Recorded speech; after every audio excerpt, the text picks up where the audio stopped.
أعوذ بالله من الشيطان الرجيم. بسم الله الرحمن الرحيم. أعوذ بالله من الشيطان الرجيم. بسم الله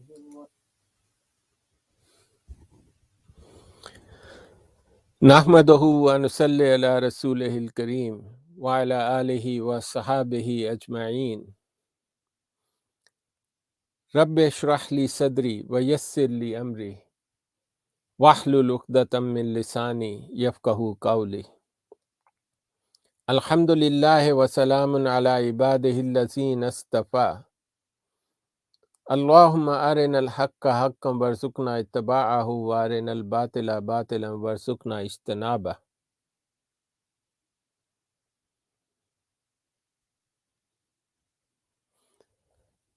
Today we will talk about the coronavirus, which is one of the very common infection nowadays and has created huge amount of scare in recent months and years, particularly. I have selected one of the review paper which has been recently published as well to refer to this particular viral infection. Actually, I did not know how to use the system, so therefore I was talking for last almost an hour without realizing that it was not being broadcasted and I was not live.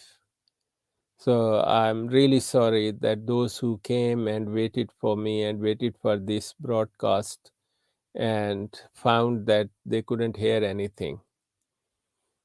So you can call it the less of an experience or almost having no experience of live broadcast. So hopefully in future it will be on time. I did start on time, however, it ended up without going live.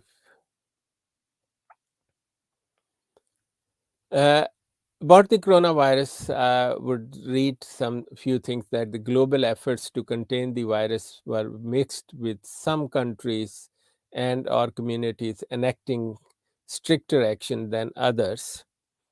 Now, ever since the coronavirus infection has happened, the lots of countries have taken it very seriously. There have been periods where they put the restrictions on, and there has been lockdown which has been partial or complete. Some countries, the whole countries was locked down, and in some countries certain areas where the coronavirus was more prevalent, they were locked down. Schools were closed, institutions were closed, the people were working from home.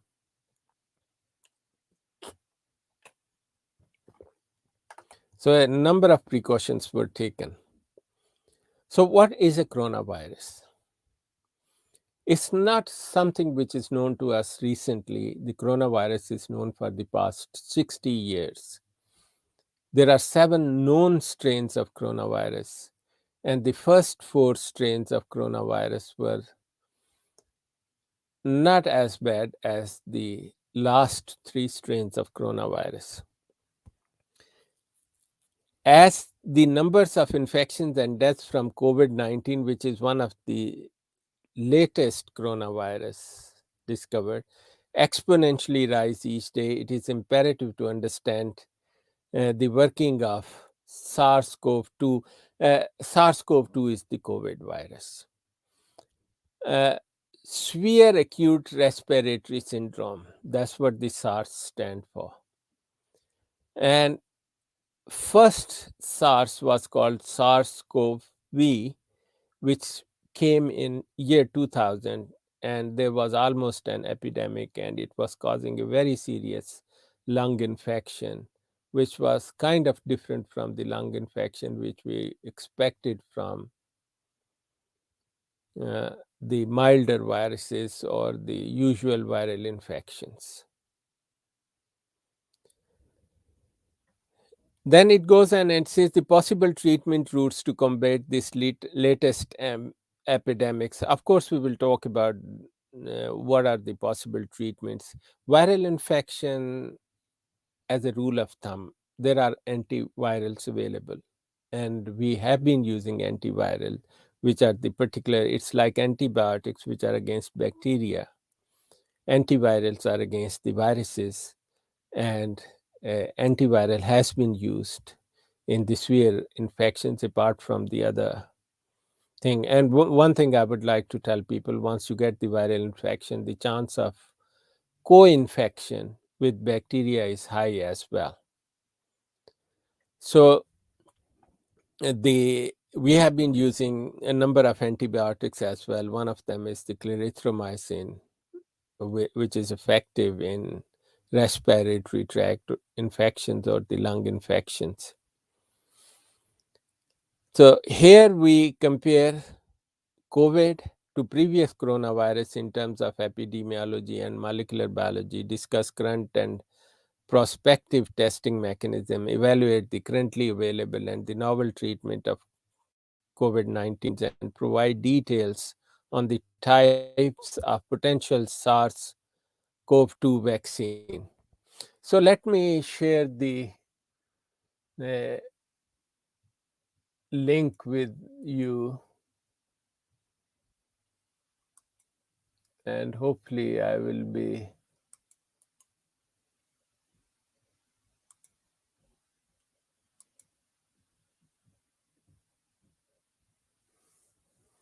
and that's the link if you want to join us and want to ask any questions. I'm sorry, I was thinking an hour ago that I have been live, but however, I did not press the button to go live, and I was speaking to myself, I guess. So it has wasted lots of time. Hopefully, I won't do this mistake next time. So let's go back to this coronavirus. Provide details on the types of potential SARS or COVID-19 vaccines under development. Now, at the time this paper was written, there was no vaccines. Now I can tell you there are 3 commonly used vaccines. One is the Pfizer, the other is the Moderna. Pfizer and Moderna vaccines are the mRNA, which is called the messenger RNA vaccines, and the other vaccines, which is third, is the Johnson vaccine, which is the traditional vaccine, which contains the attenuated virus or the virus which has which virulence or infective characteristics have been reduced so that it's safe to use as a vaccine. You can clearly see the Pfizer and Moderna, you needed 2 doses, 1 dose, and in case of Moderna, you needed after 3 weeks, 2nd dose. In case of Pfizer, you needed a 2nd dose in 4 weeks' time. Whereas in Johnson, you did not need a 2nd dose, it's a single dose vaccine. Because there is a basic and fundamental difference between the 2 types of vaccines. One is the RNA mRNA vaccine, and the other is the classic vaccine in which the bug itself, the virus itself, is reduced, is used with by reducing its ability to cause a serious disease. So that's the important difference, and we will talk about this in our next stream. I've already talked about 1 hour to myself without realizing it wasn't a live thing to go. So hopefully next time we will do better than this. Now, what's the history of coronavirus? Now, let me tell you, there are different kinds of infective organisms, the bacteria, the fungus, the viruses, and then there are the other type of antigens as well, which are there. But COVID is a virus. Virus is probably the smallest infective organism which can infect the human body. It acts in a very special way. We catch this bug in air in terms of droplets. Somebody is sneezing, somebody is coughing, there's more likelihood that you will catch the infection. I want to break one myth, what the people think. The myth is that if you come across a patient with the flu or with the COVID, which is a form of flu, you will always get it. That's absolutely wrong. You will not always get it.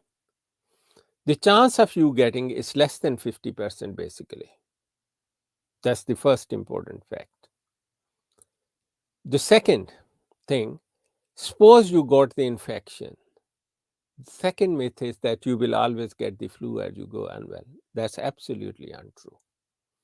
In more than 50% of cases, now we are talking about the people who came in contact with somebody who had that virus, either the COVID or other flu viruses, virus successfully got into their system.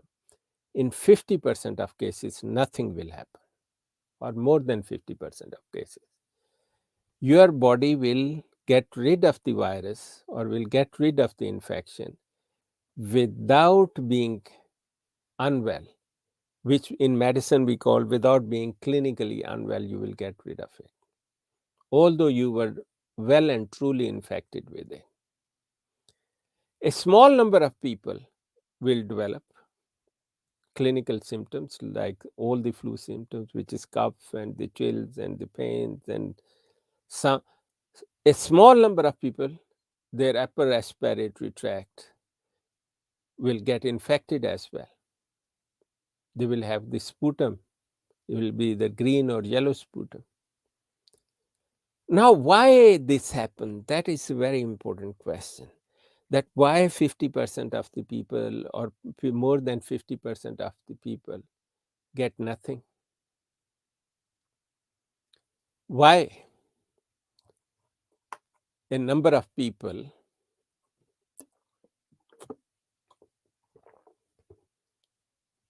become clinically unwell and they get all the flu symptoms, and why a small number of people go very, very unwell? This is a very important question to answer for those who are not doctors or who haven't studied enough of medicine. We have a defense system in our body, which is made up of white cells. We have got different type of cells. Red cells, if they decrease in number, we get the anemia, we go yellow, we go pale, not really yellow. And we have got other different cells like platelets, they function, they're different function. The white cell actually is your immune system. There are different type of white cells, but the two main types are known as T cells and the B cells. One of the main function of T cell is to kill the bug which comes from outside, whether it's a virus or a bacteria or anything else. They are the first line people. If the white cell does not get rid of that organism which has come from outside successfully, then it seeks help.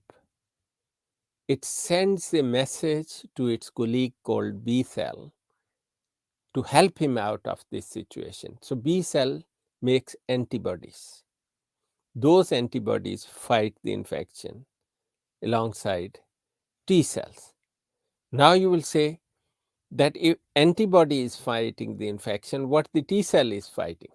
T cell fights physically. It disintegrates the pathogen, the infecting organisms. It breaks it down. It tries to literally kill it. But if it does not succeed, the B cell antibodies help him out to achieve that ultimate aim. Right? So the mechanism, the B cells and the T cells work are entirely different mechanisms. Now, if you understand this thing, the number of white cells in different human being at different time are very different.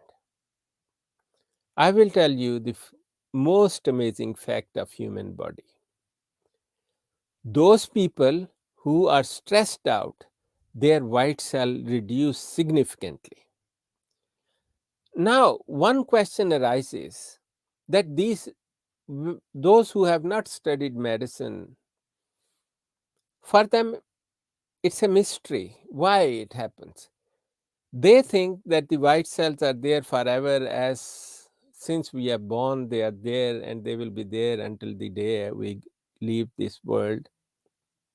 That's untrue. Body replaces its various components, including your immune system, very, very quickly. Your red cell are replaced every 3 months. A new set of red blood is there. The old one is gone and reprocessed. Important thing, your immune system cells, their lifespan is only 5 to 6 hours. Every 5 to 6 hours, your white cells are replaced in a normal human body. If your body get infected, your white cell life is prolonged by the nature. They live up to 72 hours, 3 days. In science, we call them non-activated white cells, which are the white cells during the health, and activated white cells, which are the white cells during the disease.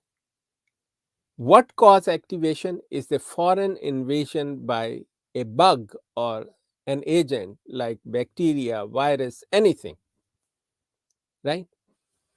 So as I said to you, these white cells are replaced every 5-6 hours in normal healthy body, every 2 to 3 days in a body which is infected. So now you will know, you will understand better what I'm going to tell you. Whenever we get stressed, our white cell decrease in number. I will give you an example. If your body in routine every 5-6 hours is making 100 white cells, it's just an example. Our body makes millions and billions of them. We are taking example of 100 white cells every 5-6 hours. Body makes. Where do they come from? From your bone marrow mainly. Comes from other organs as well, but majority of them come from bone marrow. If you are under stress for any reason, it can be a trivial reason that you had a fight with your partner, you had an argument with your parents, you are unhappy that something has happened. Body will make only 10 to 15 cells instead of 100. Did you get the message? The reduction in white cell production will go down by up to 90%. Unbelievable, isn't it? But that's the fact. Therefore, those people whose nature is to stay in stress, their immune system is lower. Or if you are of the type who worries about everything, your immune system is lower. If you are of the type that you don't take stress very seriously and do the things and stay happy, your immune system is very high.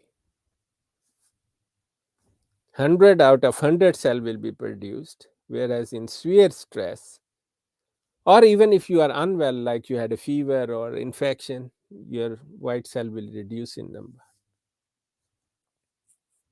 Now you will understand. There is a saying in English, happy go lucky. Happy definitely goes lucky. The science supports that.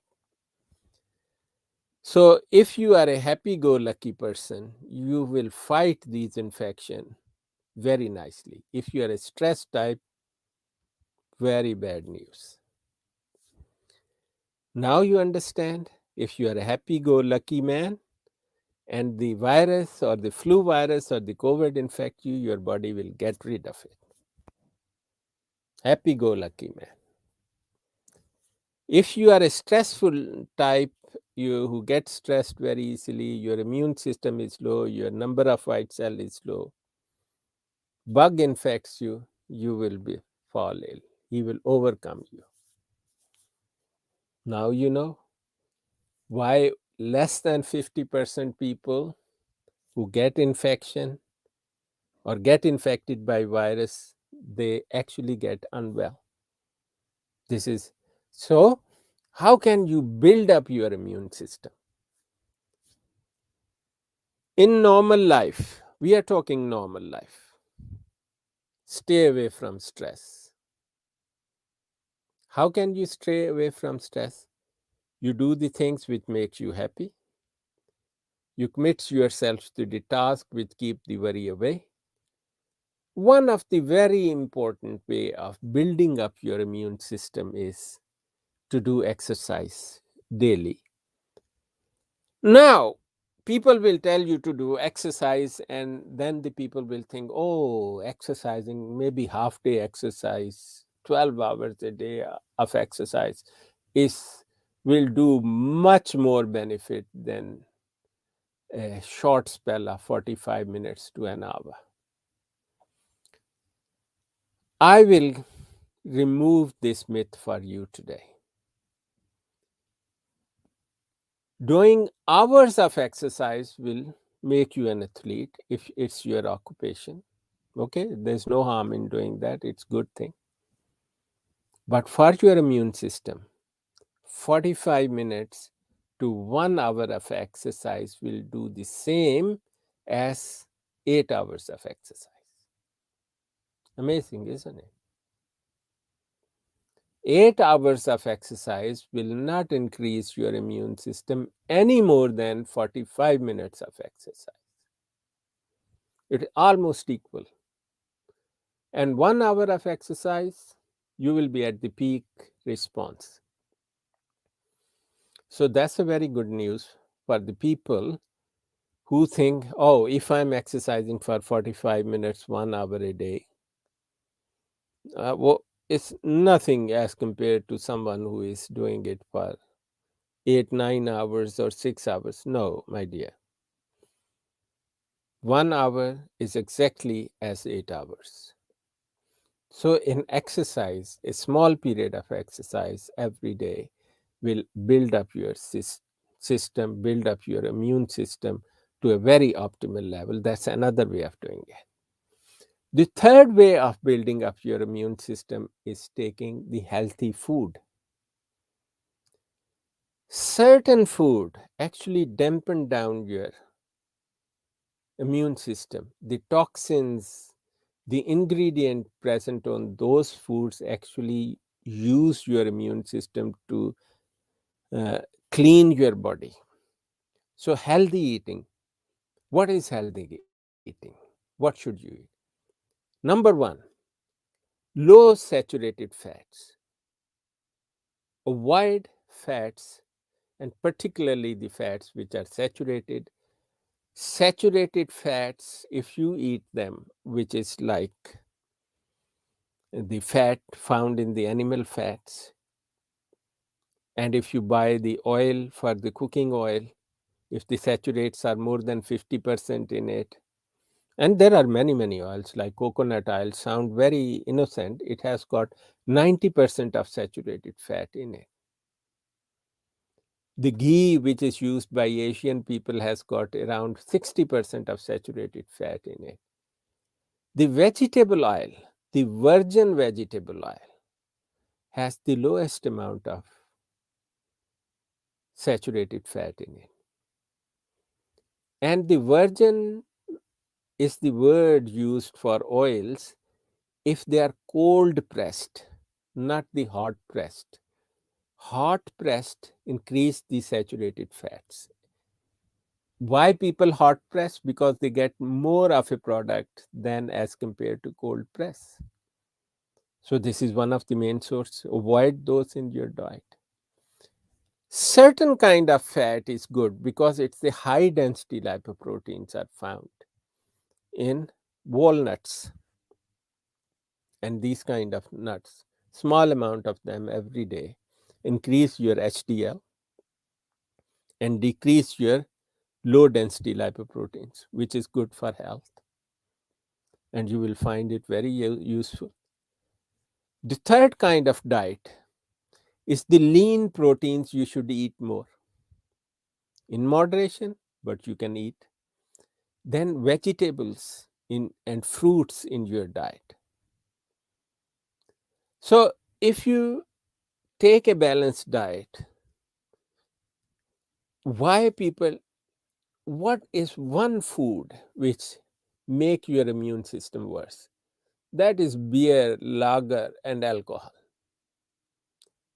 Actually, you will say, oh, I am one of the advocate who tells people your immune system will go to the ground with alcohol. Oh, yes, it will. I'll tell you why. White cells, red cells, platelets, all the components of blood come from the bone marrow. Alcohol, particularly beer, lager, as well as spirits and liquors, they depress the bone marrow directly. That's why if you interview 100 people with the anemia, 50 of those with the severe anemia will have a history of alcohol consumption in the countries where alcohol is freely available. There are other causes. So there are countries where the alcohol is very difficult to get. And in those countries, there are plenty of other causes to cause the anemia. But I'm just saying what will dampen down your defense, your immune system. Alcohol is at the top of the list to do so. So you can, one day we'll probably do a stream in which we will tell how your immune system works and how it should be working and what can help it. So immune system, the virus attacks your immune system. If your immune system is strong, it will overcome the virus. It will eliminate it at the stage of T cells. And T cells may not need the B cells to help it out, but it will definitely send a message to B cells that this chap attacked, and B cell in response to this will make memory antibodies which will remember this bug next time, and when it attacks your body next time, body will deal with it far more easily. The analogy is the same. If one army is fighting another army and it knows nothing about other army, it'll be kind of difficult to defeat that army because you do not know their strategy, you do not know exactly their orientation and what they are made up of. But if you had a fight once with that army, next time you will be much better prepared to face them because you will know their weaknesses, your strength. The same is good for our immune system. If our immune system has never met the virus before, it will respond slightly badly. And in those people who have got a good immune system, good diet, regular exercise, no alcohol, no smoking does exactly the same thing as does the alcohol. It depress the bone marrow and reduce the number of cells coming from our bone marrow. So if you avoid these factors, your immune system is good. In spite of being infected, you will not get unwell. Right? So that is the importance of our immune system in the body. And this is the basis of vaccine as well. Our body, once it has been infected once with the virus, it develops a memory for that virus in the form of antibodies. And its defenses will be better next time. That is the basis of vaccination. In vaccination, they introduce attenuated or killed virus in your body, which will actually produce the response like a living virus in terms of antibody. And when you actually get infected with the antibody, your response will be far better. It is just like telling the army who doesn't know the other army that, look, I am telling you that that army is like this, and you should prepare like this, and your chances of success will be hence higher. So having a vaccination is to teach your body that if the actual virus come, how does it look and how should you respond. That's the only reason people recommend vaccination. So if you have been vaccinated, you have been actually infected with the low level of virus, which is not capable of causing disease, but is able to produce the antibodies to make you ready for the real infection. In case of COVID-19, we had different kinds of vaccinations. 3 vaccinations are in common use. Pfizer and Moderna are mRNA vaccine, which hasn't been used in the past. Actually, the first successful use of mRNA as a vaccine has been during this epidemic. The third Johnson one is the traditional, where a virus has been used to vaccinate. Now, difference is very clear. mRNA vaccination, you need 2 doses, and even it's advocated you need the third dose. Whereas in Johnson, you need only 1 dose, like the previous vaccinations. One day in the next streams, we will talk about these things, and I will tell you the different vaccines for the corona. And if you got a chance and anybody came on this stream, then I'll be definitely happy to answer their questions as well. And I'm really sorry again that this stream was not started on time, although I started speaking exactly on time. So we will settle with the introduction of that. And as I said to you, the coronavirus had 4 strains before 2000, which were relatively safer kind of strains. They were bit of virile, which means they did cause a disease, but not a bad disease. But the last 3 strains of coronavirus, which came after 2000s, are really bad. And the last one, which is known as severe acute respiratory syndrome, or SARS-CoV-2, or COVID-19 commonly, or commonly we call COVID, is the worst of all, right? One characteristic that distinguished the first 4 strains from the last 3 strains is their extremely low basic reproduction power. Now, this is one of the things in infection, that if the virus grows rapidly, it causes more infection. It's natural. More is the number of army, the bigger is the attack. So if it reproduces in a higher number, it will cause more damage. And the COVID-19, actually one of the things, as compared to the first 4 types of coronavirus, the COVID virus has been reproducing very high. Now, before we talk further about this virus, I want to tell you one few useful things about the coronavirus and the other viruses and how you can avoid it. Number one thing, as I said, if you come across and get in touch with the corona patient, the chance of you getting infected is less than 50%. It's not that you will be infected 100%. And as I said before, if you even got infected, for you to develop the clinical disease and get very unwell is again less than 50%. Among those, say 100 people got infected, let's describe it this way. If 100 people get in touch with a coronavirus patient, less than 50 people will be infected. This infection will be directly proportional to how far you are from the patient who is infected with corona. If you are within 1 meter distance, your chance of getting infected with the corona is much higher, because the virus travels in the form of very tiny droplets which comes out of the mouth, and it goes up to 1 meter or less. If the distance between you and the coronavirus patient is 2 meters, the chances of you getting infected is 1% or less.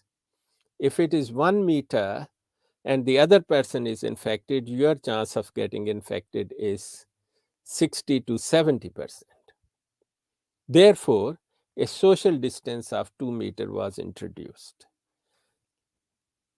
Is it strictly true? I would say no, but it is quite true. It's very true. You stay within 1 meter of infected patients for a little while, and it also depends on the fact how long you have been near to that person. It also depends whether that person is coughing or not, sneezing or not. Lots of factors come into play. Therefore, keeping a social distance makes sense.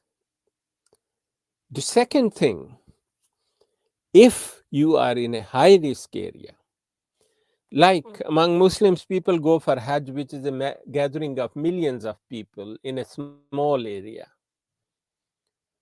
And those who are sensible, they wear the mask. Now, wearing the mask does not protect the other person, but it does not protect you. That's what I mean to say. If you are wearing the mask, the other people, rest of the people are being protected from you. People don't realize that. Why? Because your breath is being filtered out. Those droplets which carry the virus, if you do have a virus, that will be restricted, will not reach other people. And even those people who are within 1 meter range of you, if you are infected with virus, will stay safe. That makes sense, wearing the mask. By wearing the mask, people think they are protecting themselves. Oh no, you are protecting other people from you. So everybody wears the mask. That makes sense. That the distance within which the virus can be transmitted will reduce. As a result of this, the number of people infected within the community will go very less. Then there are many other ways of spread of this virus. You touch your nose, you touch your mouth, your hands get infected. You touch the other surfaces which are touched by the people who are infected with the virus. Then you touch yourself, your face, nose, or mouth, you will be infected mechanically. Right? Therefore, one of the precautions you can take is to wash your hands frequently to keep them clean. And apart from this, an other precaution you can take is to sensitize it with the alcohol or something which is capable of killing the bugs. It will not only save you, but it will save the other people. One of the characteristics of viruses are they cannot stand higher temperature. Therefore, in the hot countries, the flu virus is less lethal and less common as compared to the cold countries of Western Europe. It has got higher morbidity, higher mortality in Western Europe or the colder countries. If you are not familiar with the term morbidity and mortality, I can tell you the morbidity is the number of people who die among those who have been infected. Analogy is if 100 people get infected, how many will die? 1, 2, 4, 5. So that is different for different diseases. On the other hand, the morbidity is that how long you will stay unwell. With coronavirus, we are beginning to know one very strange phenomena that some of the mutation, particularly the Delta mutation, an Omicron mutation, has created an other kind of coronavirus illness, which is known as the long corona. We have known for a number of years that if someone is infected with virus, he can stay unwell for up to 6 months or a year. Any viral infection we are talking about. But what happened with the COVID-19, that this unwellness is much worse than as we have known in the past. In the past, we have known that the people who got infected with virus, they felt lethargic, unwell for approximately 6 months, whereas with coronavirus, they not only feel lethargic and unwell, they develop lots of other symptoms as well. But that worst kind of syndrome or disease goes up to 3 months, and which is called long corona. We will talk about these things at another stage. Now, coming back to this paper, it says while coronavirus has only been known in human population for 6 decades, they have come to the forefront of research and news due to the outbreak of COVID-19, which demonstrated in the early 2000s that this virus family has the potential to cause pandemic. Now, COVID-19 is a recent one. The early 2000, as I said, it was called SARS, severe acute respiratory syndrome, right? The 4 common non-severe human coronavirus are distributed globally. As we said, 4, the first one, last 3 ones are bad ones. Regarding the 3 severe coronavirus strain, infection from the SARS-CoV strain were localized in China, with small outbreaks in other countries. Somehow it seems that the worst of the coronavirus, SARS, MERS, and SARS-2, which is COVID-19, all actually originated from China. Nevertheless, there are conspiracy theories that it has been intentionally lab modified mutation which created COVID-19, but we haven't seen any proof so far. When first discovered, human coronavirus were found only to cause mild illness. However, research and new strains have proven otherwise. So we have talked about a number of things today. I hope they were helpful. So I will put up the notice for another stream about the coronavirus shortly. And for today, since none of you is here around, probably because of the mistiming by an error, so we will see you again soon.